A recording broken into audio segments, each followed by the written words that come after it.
Alrighty, let's continue with our math. Let's practice our dot patterns. Remember, we're going to do Spanish or English first, then Spanish. Okay? So, ready? 8, ocho. 10, diez. 4, cuatro. 1, uno. 6, seis. 2, dos. 0, cero. 7, siete. 9, nueve. 3, tres. 5, cinco. And back to 8 again. Alrighty. We're going to talk about equal parts, dividing things into equal parts. But before we do that, I'm going to do a little word problem with you. We'll practice a little bit more of our addition and subtraction. So let me read to you the story about Cheddar. He picked 8 cherries.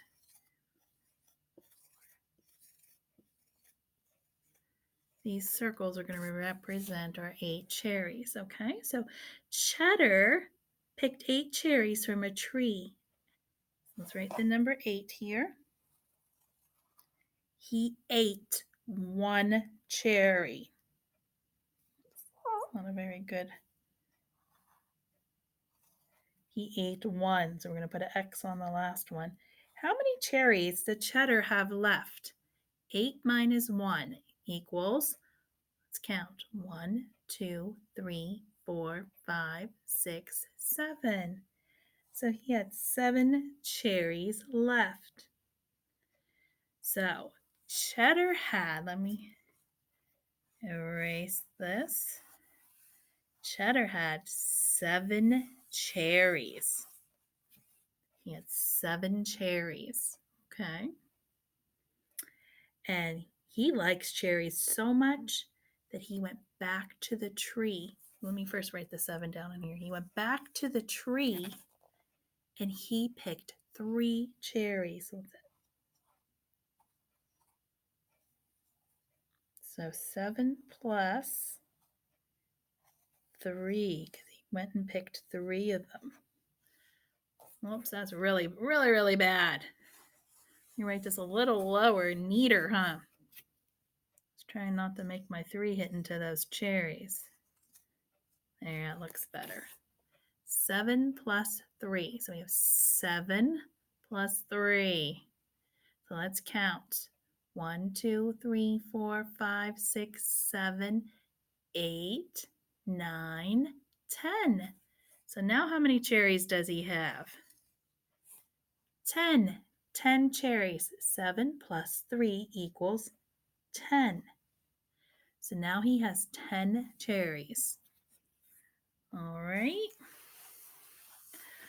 Let's practice a little bit more. Let's say Cheddar had 3 cherries left then. He had 3 cherries. So he went and picked 2 more cherries.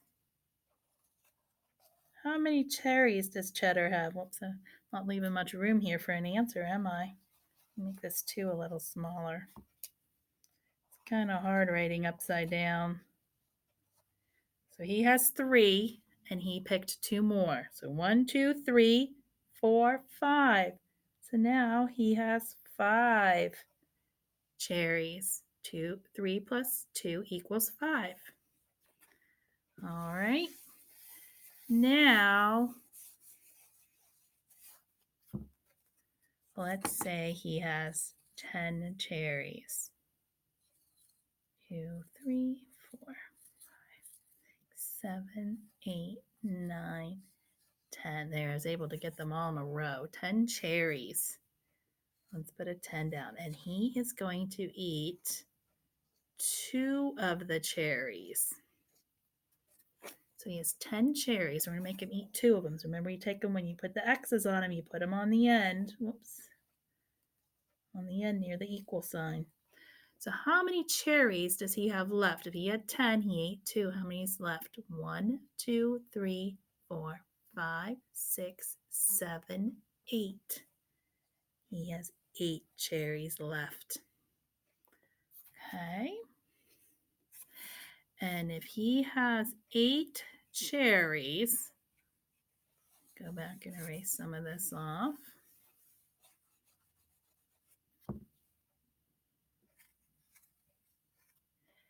He has 8 cherries and he's still hungry and he wants to eat some more. Let's say he eats, how about 4 cherries? So Cheddar has 8 cherries and he ate 4. So let's take off 4.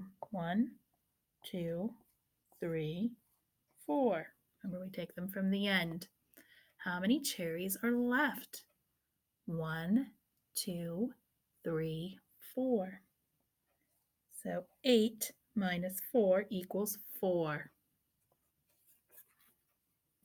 So then he has 4 cherries left. And let's say he eats 2 of them. 1, 2. He ate 2 cherries. How many cherries are left? 2, right. So now Cheddar only has 2 cherries left.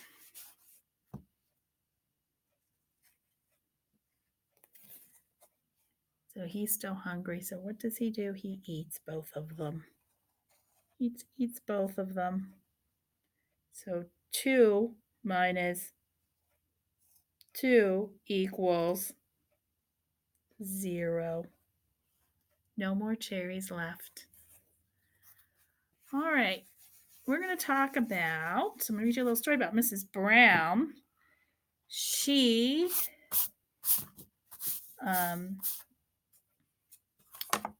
we're talking about equal parts, dividing things into equal parts. So Mrs. Brown stopped at a donut store and she couldn't decide which kind of donut to get for her and Mr. Brown. She wanted to get, let me read. She stopped in a donut shop to buy a treat for Farmer Brown and herself. She had a hard time deciding on which 2 donuts to get. She finally decided on their favorites, one chocolate donut with a hole in the middle and a chocolate-filled donut with no hole in the middle. Mrs. Brown decided that she and Farmer Brown could share each of the donuts. What will the parts of each donut look like if she and Farmer Brown share equally? Okay, so this is the donut that has the chocolate filling in it, and this is the one chocolate donut with the hole in the middle. So if she were cutting them in half to make them equal, both parts would be the same.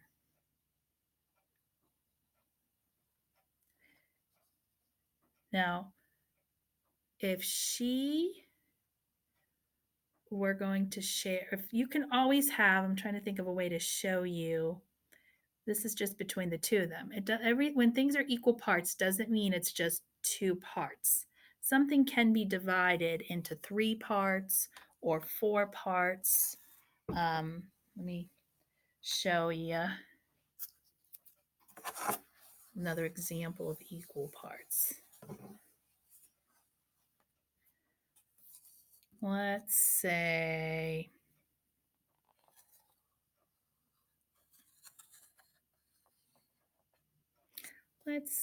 this is, I don't even know what this would even make it all equal.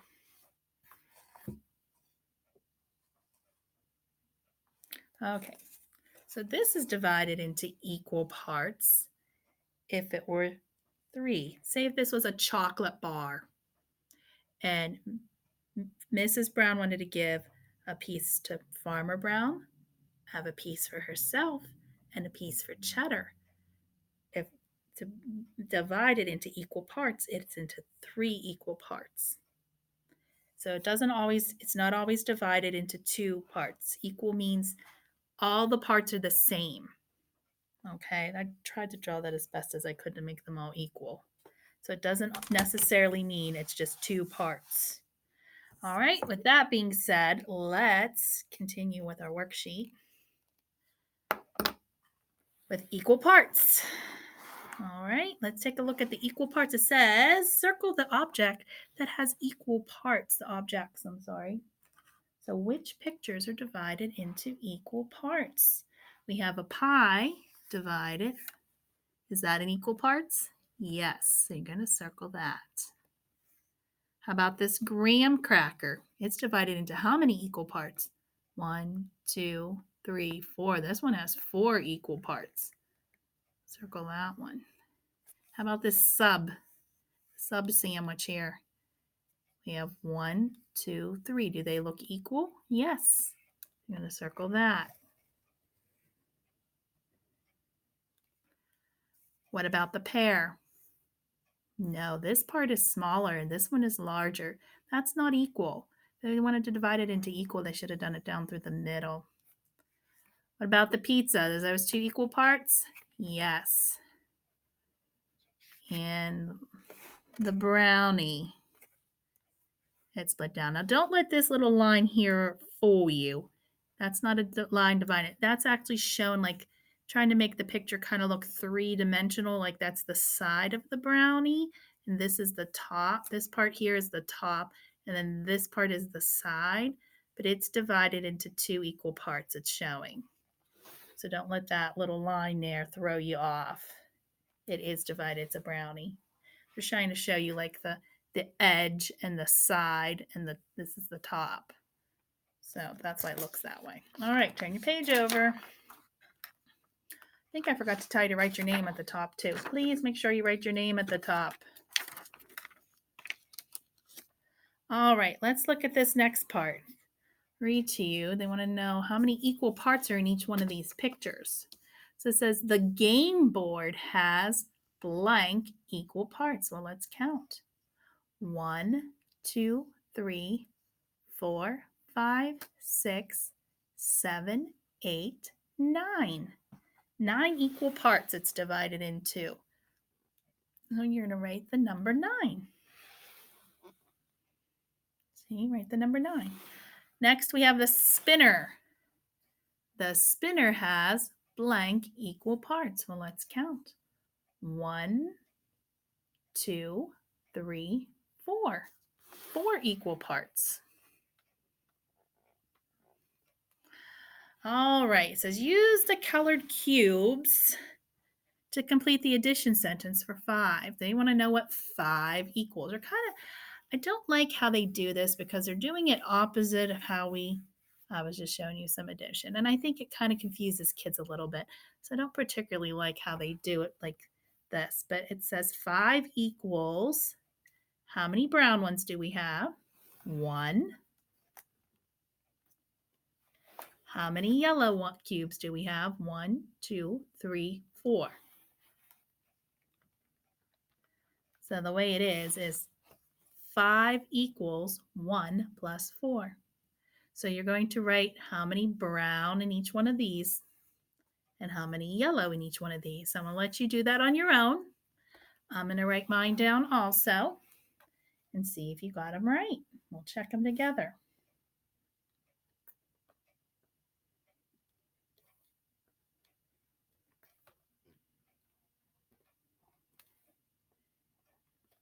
Okay. Hopefully you have yours done and we'll check them. We have 5 equals 2 brown plus 3 yellow. Next we have 5 equals 3 brown plus 2 yellow. 5 equals 4 brown plus 1 yellow. All right, that was pretty easy. All right, that's it for math. Next, we're going to do Bible. So we'll do our Bible next, and then you'll be done for today. So see you next in Bible.